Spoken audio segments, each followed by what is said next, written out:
અરવલ્લી જિલ્લામાં આશા વર્કર બહેનોએ છેલ્લા 6 મહિનાથી બાકી રહેલા ઇન્સેન્ટિવ અને માનદ વેતનની ચૂકવણીની માંગ સાથે જિલ્લા વિકાસ અધિકારીની કચેરી આગળ ધરણા પ્રદર્શન કર્યું હતું। આરોગ્ય યોજનાઓમાં સતત કામગીરી કરવા છતાં ચૂકવણું ન મળતા આશા વર્કર બહેનોએ સરકાર સામે રોષ વ્યક્ત કર્યો છે। તેમણે ચેતવણી પણ ઉચ્ચારી છે કે બાકી ચૂકવણા તાત્કાલિક નહીં કરવામાં આવે તો પોલિયો અભિયાન સહિતની આરોગ્ય સેવાઓમાંથી દૂર રહેશે। અમે આજે અહીંયા જિલ્લા પંચાયતમાં ભેગા થયા છીએ બધા। હું એ એક આશા વર્કર છું, બરાબર।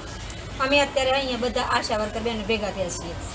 અમારે અહીંયા જિલ્લા પંચાયત અમારે આવવાનું કારણ એક જ છે કે અમારે 6 મહિનાથી ઇન્સેન્ટિવ થયું નથી, બરાબર। 4 મહિનાથી અમારો પગાર બી થયો નહીં, કોઈ પણ મહેનતાણું અમને હરખી રીતે મળતું નહીં। એટલે આજે અમે અહીંયા જિલ્લા પંચાયત આખા અરવલ્લી જિલ્લાની બધી આશાઓ ભેગી થઈ છે અને આરસીએચઓ સાહેબને અમે આવેદનપત્ર આપ્યું છે અને ડીડીઓ સાહેબને પણ મળવા આવ્યા છે। અમારી આગળ સરકાર જોડે એટલી જ માગણી છે કે અમારે જે 6 મહિનાનું ઇન્સેન્ટિવ, 4 મહિનાનો પગાર અને જે પણ મહેનતાણું જે બાકી છે ને એ આગામી 27 તારીખ સુધી સરકાર અમને ચૂકવશે તો જ અમે પોલિયોમાં હાજર થશું, નહીં તો પોલિયોનો અમે તમામ બહેનો બહિષ્કાર કરીએ છીએ અને કોઈ પણ કામગીરી અમે કાલથી કરીશું।